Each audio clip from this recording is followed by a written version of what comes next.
to another SDG MR video. Today we're going to start doing some tutorials and try and teach you how to play Lord of the Rings Warhammer. We're going to take you through the basics first, and then over the few weeks we're going to ramp it up and touch on some of the more advanced rules. So today we're just going to be going into the basics of the game. We're going to be looking at priority, movement, shooting and fighting. Okay? Okay, so what you can see here is the basic profile.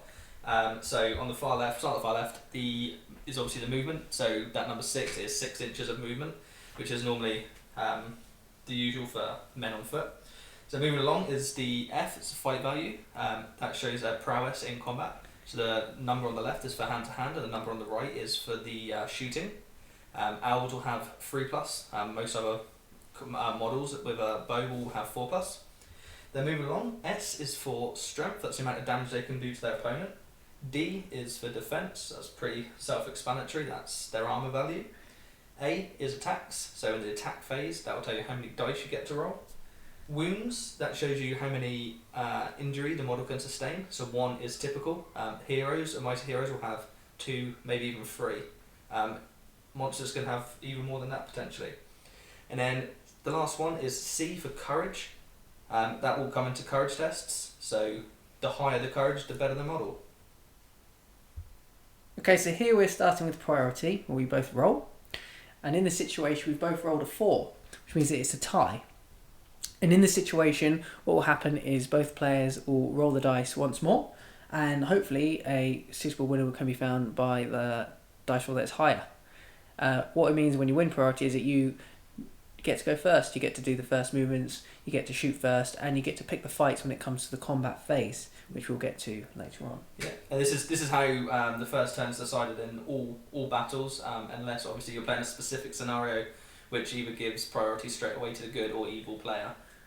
Okay, so we re-roll the dice, and the evil player rolls a 3, and the good player gets a 2, therefore priority will go to the evil player. Yes. So in this situation, I, Matt, playing as evil player, will get to decide who I want to move, where I want to move them first, and I can move each model, as we said, based on their profile up to 6 inches. Here you can see me measuring the 6 inches with the tape measure, to see how far my men can move. So as we said before, most models will be able to move 6 inches. You don't have to move the whole 6 inches, you can move a proportion of this. And models can rotate on the spot free of charge. Yeah, they're just showing you there that the model has moved 6 inches from its original position, and you may be wondering why the pikeman has now taken up position behind the swordsman. The same would be for a spearman. The reason is a pikeman or a spearman can actually support another model of the same base size or smaller in a combat without actually being in danger of being taking wounds himself. So it's quite commonplace to see spearmen or pikemen being positioned behind another model, in this case a swordsman. Should a good point to note there as well on pikemen, you can stack pikemen 3 deep, so you can have a swordsman and 2 pikemen behind it, purely because of the reach of the pike, whereas with a spear you can only support 1 deep. Yes. In this case the crossbowman has remained stationary because I want to shoot with him, and a crossbowman that moves can no longer shoot.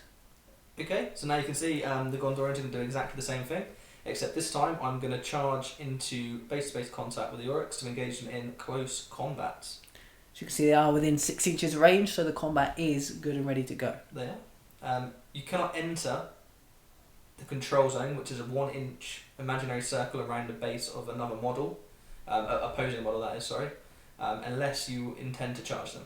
And here you can see there's the Gondorian moving 6 inches into base contact with the Oryx, and the spearman supporting him there to gain extra attack. So there we go. That is the finished state of the movement phase. So both sides have moved. The Gondorians obviously move in second and decided to charge in there. So as we said with priority, I could have chosen to retreat, had an extra turn of shooting potentially at them. But in this case, I decided just to put them into base-to-base contact. Okay, so now we're going to go into the shooting phase.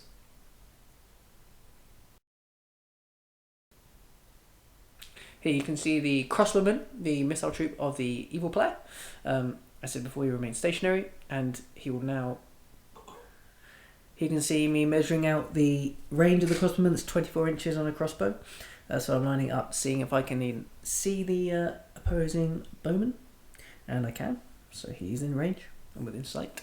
Yep, and he's not in combat as well. No, that's an important point to note, is that evil player is able to shoot into a combat, including his own men, at the risk of shooting his allies, whereas a good player is not allowed to do that. No, it's not.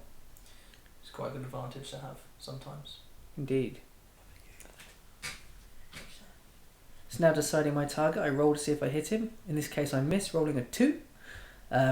What you can find out what the model needs to hit an opponent by looking at its fight value column. And on the right hand side there'll be a number such as 4 and then a plus, which indicates that you need a 4 or more to successfully hit your opponent with an arrow or crossbow bolt or throwing spear or stone, depending what your model can do. Okay, so now the evil player has shot, as they have priority first. It's now turn of the Gondorians on the good side. So here, once again, you can see me measuring out the distance, which is again 24 inches. Okay, so now selecting my target, I roll to hit, and I get the 4+ necessary to hit my target. So, once I've hit the target, the next step is to roll to wound. So this takes the strength of the weapon, or the model, into account against the armour of the opposing model. Okay, so now I'm going to make my roll to wound, looking for a 6, which we get. Which means the crossbow model, the Uruk-hai crossbowman, is dead, and he is removed from play as a casualty. So I remove my crossbow model from play as a casualty, as he had 1 wound. And now we enter the 4th phase of a turn, the fight phase. So we both roll to see who wins the fight. The winner of the fight is based on who has the highest dice roll. We both get 2 dice in this case, because we both have 2 men. In this situation, Ross's Gondorians win the fight with a roll of a 6, as my highest was a 5. So in this situation, my evil models will be moved an inch away out of the control zone of the victors, and then the victors can strike the opponents. Yeah. So in the event of a draw here, so say the Uruk-hai was to roll a 6 as well, then that is where you look at the profile and the fight value will come into play. The model with a higher fight value will take the fight on the event of a draw. So here I do pick my models up and move them an inch away from the victorious Gondorians.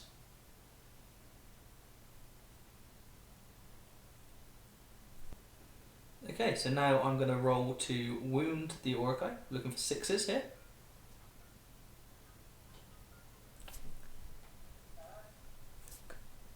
Okay, so we didn't get the required 6 we needed to kill the Uruk-hai swordsman at the front there. So once again, this digit that you're required to roll is found by using the strength of the model and the defense of the opposing model. Okay, so now we're going to fabricate it a bit. We're just going to change that 5 to a 6, just so you can see what would happen. So in this instance, the warrior of Minas Tirith has got his required 6 to kill the Uruk-hai. So in the same way that the crossbowman was, this model will now be removed from play as a casualty. So here I once again remove the casualty from play. And we go into the second turn, where we start again with priority and a courage test for the Uruk player. Here we see that I have rolled a 5 with the red dice, which is the evil player's dice. So I get priority as Ross rolls a 2. Which means that I will be needing to take courage tests.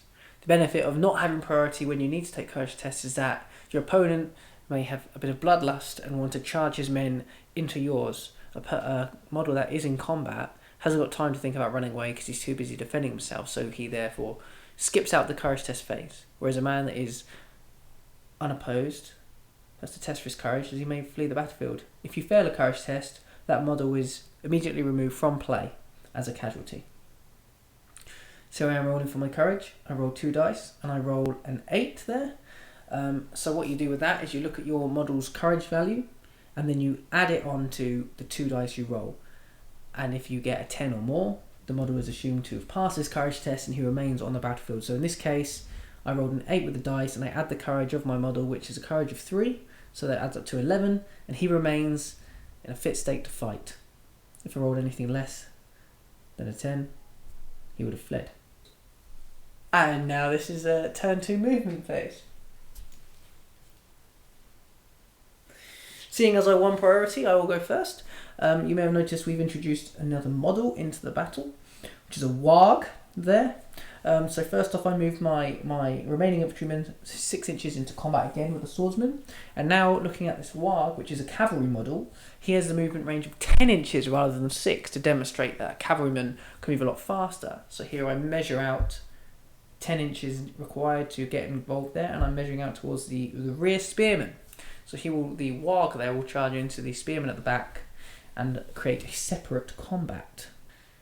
So after measuring out the 10 inches, I move the model into combat there with the spearman at the back. And in this situation, the spearman can no longer support the man at the front, and so the combats are separated off into 2 separate combats, which you can see here by putting a gap between the models. So in this situation, when it gets to the combat phase, the pikeman will fight the swordsman as a one-on-one fight, and the warg will fight the spearman as a one-on-one fight. Next up, though, is Ross's movement phase.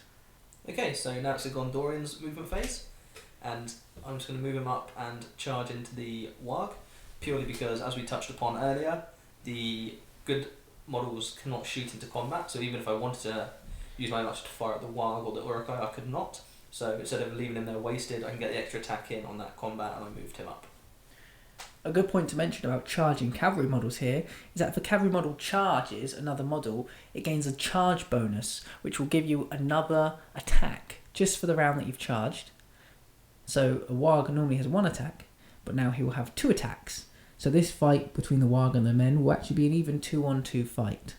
Another bonus about charging cavalrymen is that if he does win the fight, the models he attacks are knocked to the floor and are considered trapped, which then doubles his dice rolls, which you'll see later. Okay, so now we're going to turn to fight phase. Okay, so here we are for the fight phase. We're going to do the 2 single combats that we got there. So the Urukai pikeman versus the Gondorian swordsman. So as you can see, the Urukai has rolled a 5 to the man's 2, therefore he wins the fight. This is exactly the same as turn 1 fight phase. So what we will do in a minute, we will move the Gondorian back a full inch, and then the Urukai will roll to wound. So here we go with the Gondorian being back to weight. There is a full inch. And now the Urukai player rolls to wound. Yep. And unfortunately only gets a 2.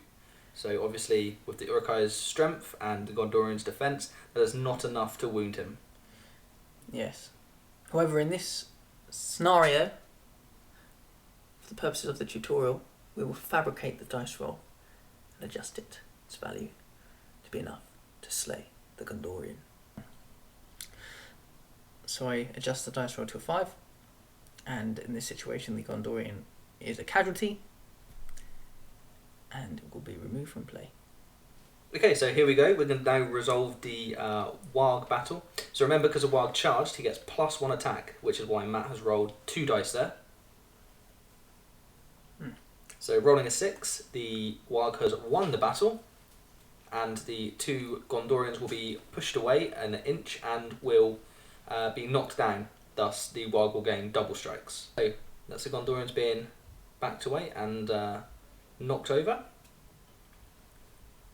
Now this will allow the warg to gain double strikes. So instead of 2 dice, he will have 4. As you will see, Matt roll to wound now. Yes, in this situation, both Gondorians are dead due to the 6s and the 5s being rolled. One important point to note is that a supporting model, as we saw in the earlier combats, a spearman or a pikeman that stands behind the person in base-to-base combat, we perceive the rules as to suggest that the supporting model is not knocked to the floor, so is not trapped. It can't be attacked anyway by the warg, but we perceive them to remain standing. Yeah, the only models to be knocked down are those in direct base-to-base contact. So even if the model, such as the Gondorian there, does have a spear, because he was charged directly, he will be knocked over by the momentum of the charging warg. So the Gondorians are removed from play as casualties, which leaves the Urukais victorious in this scenario. Now we'll talk to you about shooting phase in the way tests. Okay, so here we can see a small scenario that we set up. We've got the Gondorian archer there behind the wall, and then across from him we have an Urukai crossbowman, also behind the wall, and just over to the left of the crossbowman you can probably just see an Urukai poking his evil head up from behind a rock. Now, the archer of the Gondorian archer may wish to fire at both of those, however he may not be able to because the Urukai is partially concealed behind a rock. So here we can see myself measuring the distance to make sure that the Urukai is in range, which he is. However, from the model's point of view, you would not be able to see the Urukai, even though we can from our helicopter point of view. Indeed. So the archer may not fire at the Urukai, because his arrow would really hit the rock. And, to be fair, the archer cannot see the Urukai. So how could he shoot at something he doesn't know exists? Okay, so perhaps a better target, which is the Urukai crossbowman, because the Gondorian can see him over the wall. He would have to take an in the way test because the wall would be in the way. So in this scenario, we have said that the archer will have an assumed miss, and then we will take this from the Urukai's point of view and we'll show you a in the way test. So I rolled to see if I hit the archer, and I rolled a 5, which is a hit because I need a 4+. And now we will take the in the way test for that wall in the way, which is a 4+ to get past it. And we again get a 5, so we get past the wall.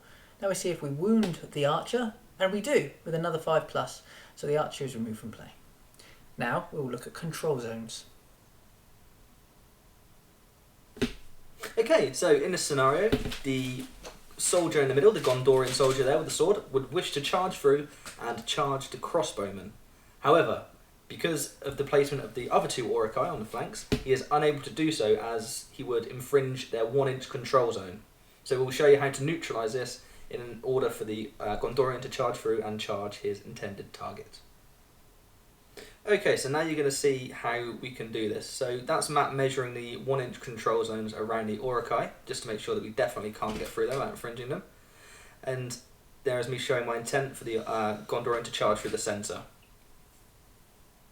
There's me making sure we can charge him within the 6 inches. So here we go. The Gondorians on my flanks are going to charge the Urukai on the intended target's flank. Thus, the Urukai are too busy fighting to worry about their control zones and the Gondorian being able to charge through the centre of them and charge the crossbowman. And with the control zones neutralised, the Gondorian is free to run through the centre and attack his target. And now we're going to touch on trapping a model.